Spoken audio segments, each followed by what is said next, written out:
So if you look at whether a vaccine works or not, you look at, can the vaccine prevent someone who would ordinarily be affected by the disease? Can it stop that?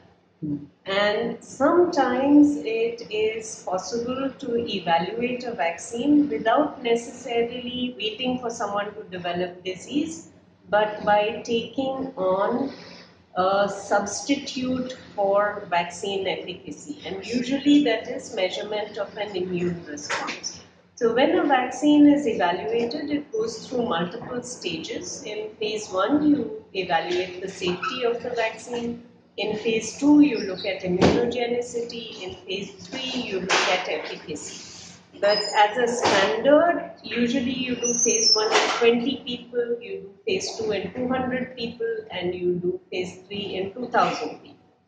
But 2000 people is not sufficient for you to know necessarily whether a vaccine is completely safe. So you might want the vaccine to continue to be monitored for safety in a much larger population. So what usually happens is a vaccine gets licensed and then you monitor safety once it has been used in a lot of people.